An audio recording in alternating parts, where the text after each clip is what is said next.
Bismillahirrahmanirrahim. Assalamualaikum warahmatullahi wabarakatuh.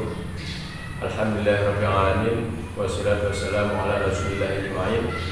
Rabbi shrah li sadri wa yassir li amri wahlul 'uqdatam min lisani yafqahu qawli. Anak-anakku sekalian, mudah-mudahan kita diberikan kesehatan oleh Allah Subhanahu wa taala. Baiklah anak-anakku sekalian, pada kesempatan kali ini kita berjumpa lagi dalam video pembelajaran pendidikan agama Islam dan budi pekerti untuk kalian kelas 3. Walaupun kita tidak pernah tatap muka, anak-anakku sekalian harus rajin dan semangat dalam belajar. Dan juga ini awal pertemuan yang pertama di semester 2. Anak-anakku sekalian, seperti yang sudah Bapak sampaikan, yang kesekian kalinya, sebelum kita belajar, sebelum kita melaksanakan sesuatu, mengerjakan sesuatu, kita harus mengawalinya dengan berdoa, supaya kerjaan kita itu, apa yang kita kerjakan itu mendapat keberkahan dari Allah Subhanahu wa taala, lebih-lebih dalam belajar. Ya anak-anakku sekalian yang ada di rumah, sebelum kita belajar, alangkah lebih bagusnya kita bersama-sama berdoa. Berdoa mulai.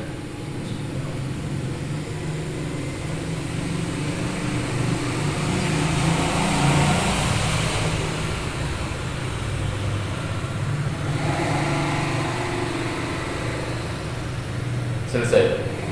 Baiklah anak-anakku sekalian, kemarin kita sudah membahas di semester 1 pendidikan agama Islam dan budi pekerti dari bab 1 sampai bab 6. Nah sekarang di semester 2 ini mulai dari bab 7. Kita lanjutkan di bab 7. Tapi sebelumnya Bapak akan sedikit menyampaikan bahwa tujuan pembelajaran pendidikan agama Islam dan budi pekerti ini yang pertama, mengetahui beberapa perilaku tawadhu, ikhlas, dan memohon pertolongan kepada Allah Subhanahu wa taala sebagai cerminan keimanan.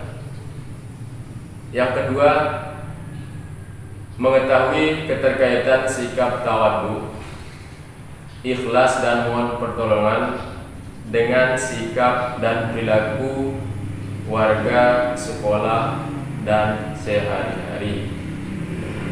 Baiklah anak-anakku sekalian,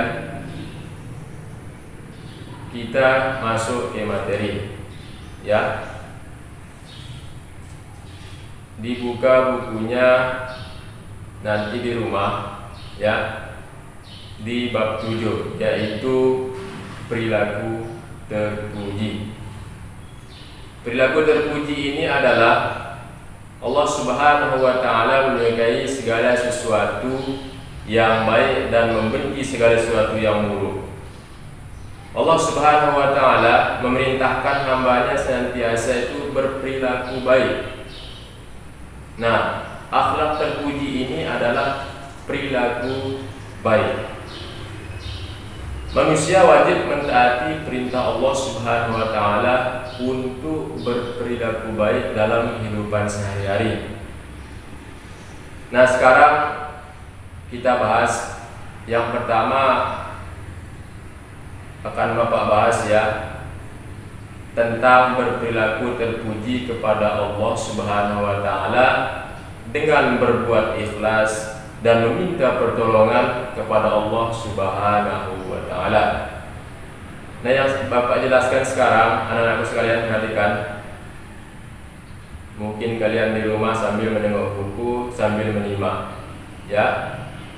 Nah, yang pertama Bapak jelaskan yaitu tentang ikhlas.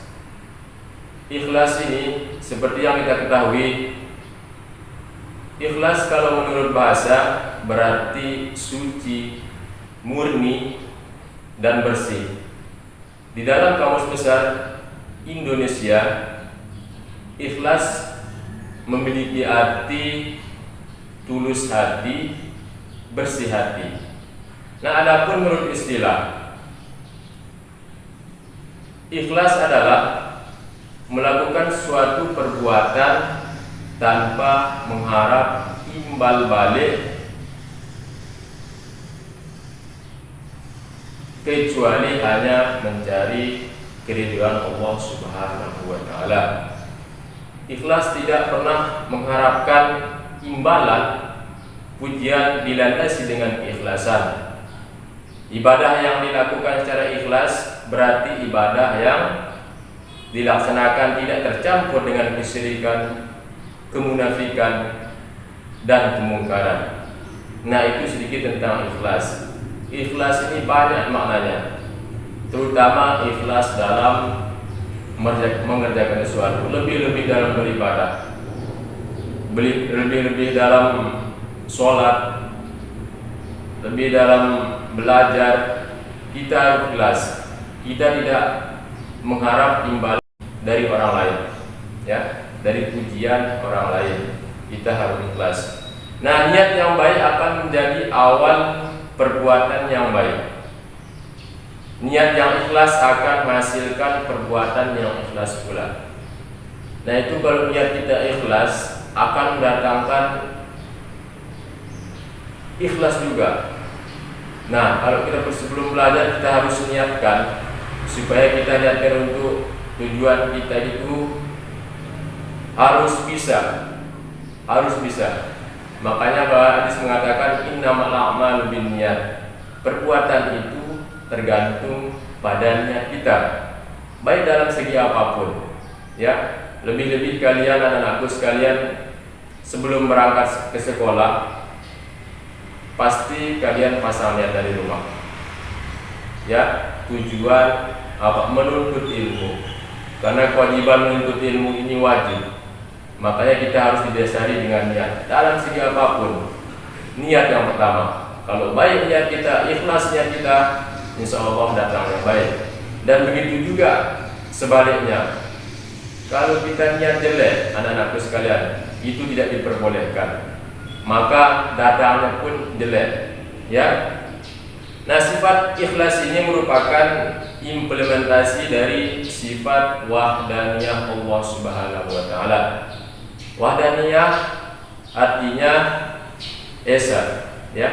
Wahdaniyah artinya esa. Sikap ikhlas beribadah kepada Allah Subhanahu wa taala yang kita harus menggambarkan sifat ikhlas yang ada di dalam surah Al-Ikhlas. Nah, ini dalil tentang ikhlas, yaitu tentang tidak menyekutukan Allah dengan apapun. Dalilnya di dalam surah Al-Ikhlas ayat 1 sampai 4. Ya, Bapak bacakan ya, anak-anakku sekalian, supaya kalian simak surah Al-Ikhlas dari ayat 1 sampai ayat 4. Ya. A'udzu billahi minasy syaithanir rajim. Bismillahirrahmanirrahim. Qul huwallahu ahad. Allahus samad. Lam yalid wa lam yulad wa lam yakul lahu kufuwan ahad.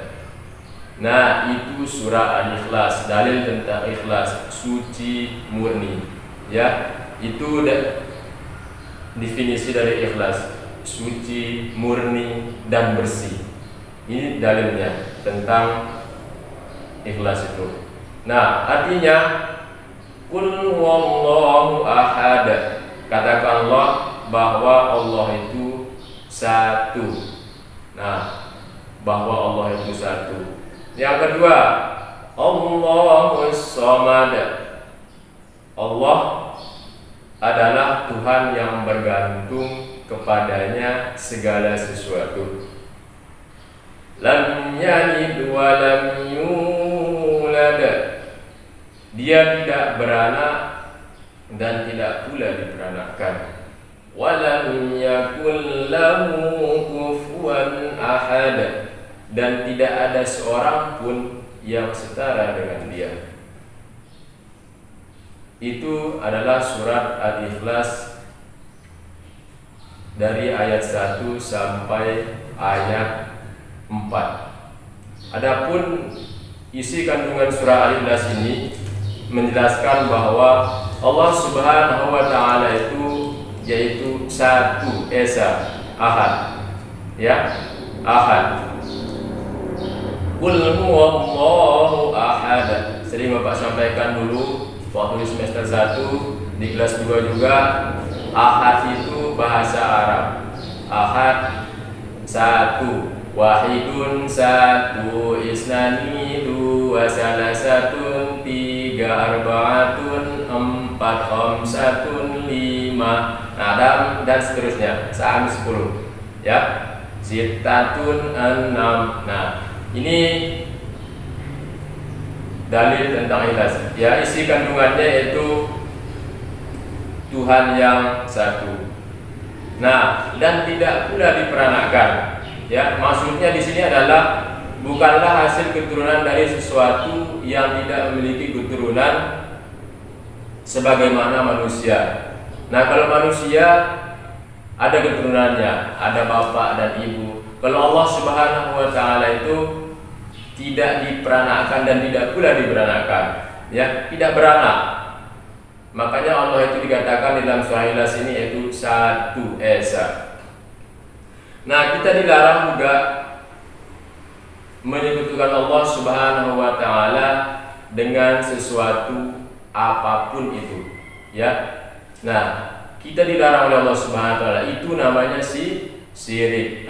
Kita tidak boleh minta pertolongan kepada selain Allah. Ya. Kita harus memohon pertolongan apapun yang kita minta, keluh kesah kita harus mengadu sama Allah Subhanahu wa taala. Nah, karena tidak ada yang setara dengan Dia. Siapa Dia? Yaitu Allah Subhanahu wa taala. Dijelaskan juga di dalam ayat yang lain, barang siapa yang menganggap bahwa Allah itu berbilang itu berarti banyak, ya, maka ia telah kafir. Di dalam surah Al-Maidah ayat 73, Bismillahirrahmanirrahim.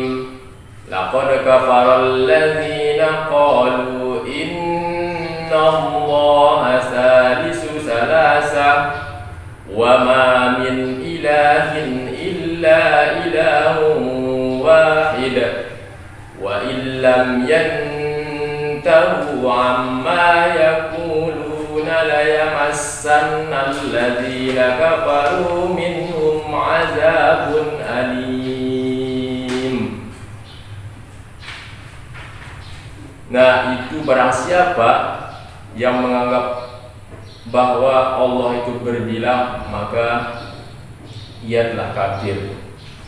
Ya, ini dalilnya di dalam surah Al-Maidah ayat 73. Sesungguhnya kafirlah orang-orang yang mengatakan bahwa salah seorang dari yang tiga, padahal sekali-kali tidak ada Tuhan selain dari Tuhan yang esa. Jika mereka tidak berhenti dari apa yang mereka katakan itu, pasti orang-orang kafir di antara mereka akan ditimpa siksaan yang sangat pedih. Nah, itu dalil tentang barang siapa yang menganggap Allah itu berbilang, maka ia telah kafir. Ya, baiklah anak-anakku sekalian, itu saja yang dapat Bapak sampaikan. Mudah-mudahan apa yang Bapak sampaikan dari awal tadi kalian simak, dan apa juga yang belum dipahami nanti bisa ditanyakan di WA pribadi Bapak. Ya, mudah-mudahan ya kita diberikan kesehatan oleh Allah Subhanahu wa taala. Sebelum Bapak akhiri, marilah kita patuhi protokol kesehatan. Kalau kalian keluar rumah, jangan lupa pula pakai masker dan memakan makanan yang bergizi dan istirahat secukupnya. Ya, baiklah sekalian, kami tutup. Assalamualaikum warahmatullahi wabarakatuh.